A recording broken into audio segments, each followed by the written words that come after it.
मक्तल गाड़ो गुलाब कोने चयोसी जो चपन ते आयो चयोसी जो चपन ते आयो तरीअ ते पंहिंजी सिसी नचाए सिरी लिकाइण गिची बचाइण असां सो पढ़ियो निसाब कोने असां सो पढ़ियो निसाब कोने। इन प्रोग्राम जी सदारत कंदड़ अवामी तहरीक जे मरकजी सीनियर नायब सदर लाला अब्दुल कादिर आंटो साहब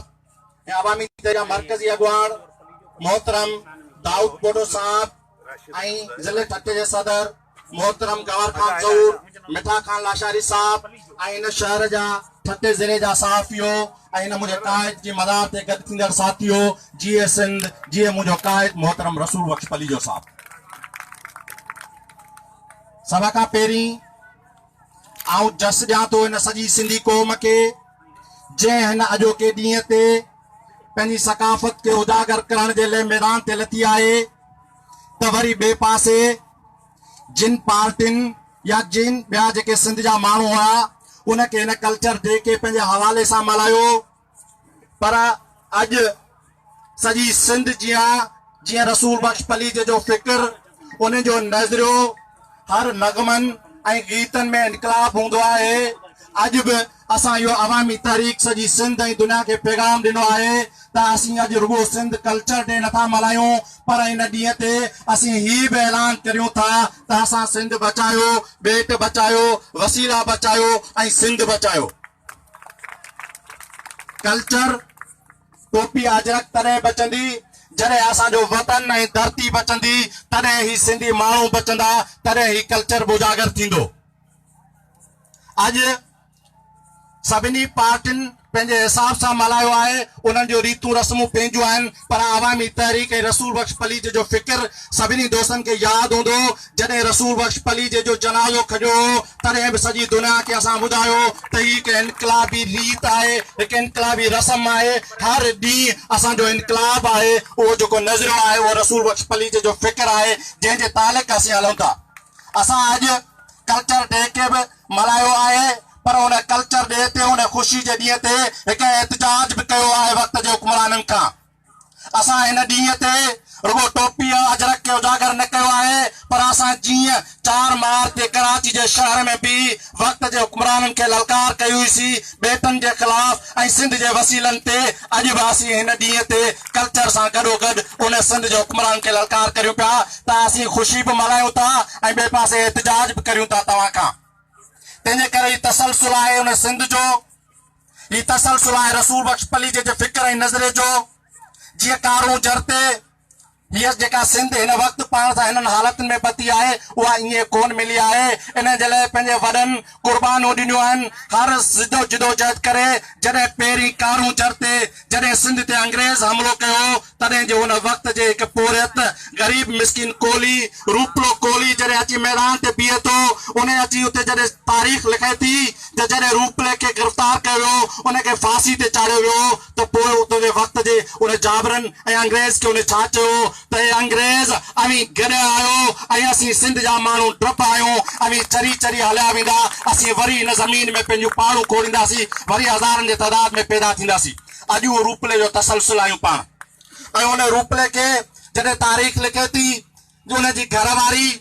उनखे जॾहिं अंग्रेज़ चयो ऐं मुखालिफ़नि चयो जीअं पाण खे चवंदा आहिनि पा वॾेरनि जे अॻियां आड़ मञो फलाणो वॾेरो आहे फलाणे वॾेरे वटि हलूं पर उन न्याणी खे चयो वियो तूं हली चओ रूपले खे त पंहिंजी जेका तारीख़ पंहिंजो जेको जान बचाए वतन जे वेरनि सां झुके त उन चयो त उहा उते उनखे मिलणु कोन पियो ॾिने उन बहानो कयो हलो हली मूंखे मिलायो ऐं आऊं हली उहो उनखे चवां थी रूपले खे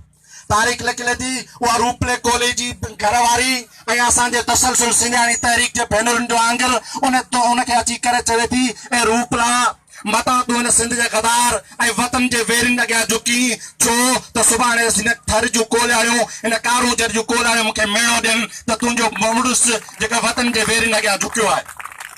इहो उनजो तसलसल आहे अवामी तहरीक ऐं सिंधियाणी तहरीक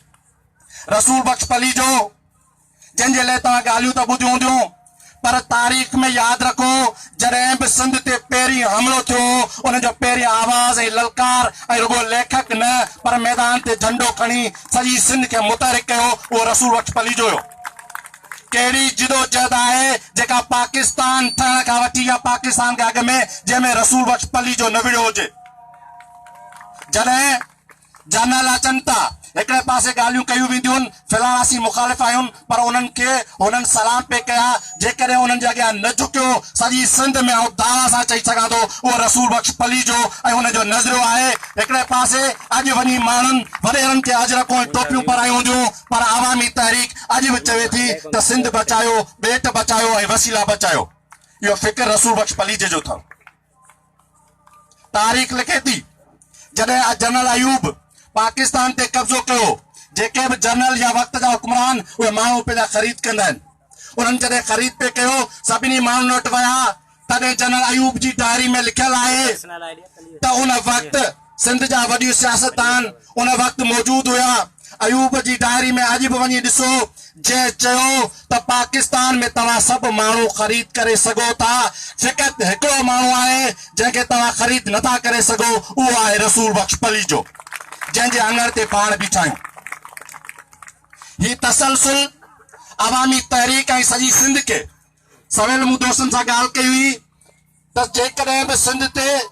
माण्हू चवंदा आहिनि त तव्हां असांखे फ़ाइदो कहिड़ो ॾिनो आहे। हाँ असां कंहिंखे अटे जी बोरी कोन ॾिनी आहे हाँ असां कंहिंखे नलको कोन ॾिनो आहे पर असीं दावा सां चऊं था जॾहिं बेटनि ते हमिलो थियो हो सभिनि माण्हुनि खां पुछणु चाहियां थो उन जी पहिरीं ललकार जेका माठार हुजे जिते को बयान न निकिरे उन वक़्तु आवामी तहरीक ऐं सिंधियाणी तहरीक कराची में लखे सिंधियाणियूं गॾु करे वक़्त जे हुक्मराननि खे चयो त सिंध ते बेट असीं क़बूल न कंदासीं वफ़ाक़ जे हवाले।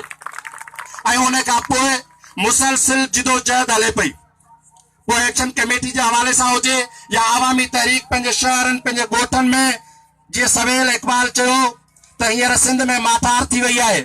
बिल्कुलु ॿियनि पार्टियुनि जे तरफ़ां माठार हूंदी पर आवामी तहरीक जो हर हिकु ॾींहुं जेको नओं सिज उभरे थो उहो जिदोजहद जे मैदान में आहे।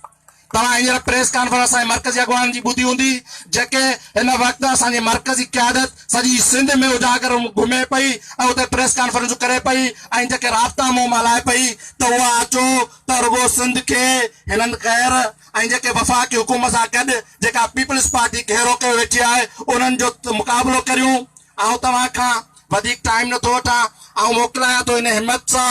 इन जुरत सां त जीअं आवामी तहरीक ऐं मुंहिंजो क़ाइद विड़ियो आहे अचो त उन जी सिफ़ में साथ ॾियूं उन सां गॾु पियूं सिंध सां वचन करियूं। उस्ताद बुखारी जे हिन लफ़्ज़नि में अचबो त जिगर शेर जो धारे अचबो अचबो त जिगर शेर जो धारे अचबो हर देव ऐं राकास के मारे अचबो हर हाल में अंजाम के पारे अचबो जे जंग कंदो तंग तब सारे अचबो जे हूंदो बयाबान त लताड़े अचबो ए मंज़िल मक़सूद ई वाइदो आहे जे अॻियां उब आयो त फाड़े अचबो जीअं सिंध जीअं पली जो।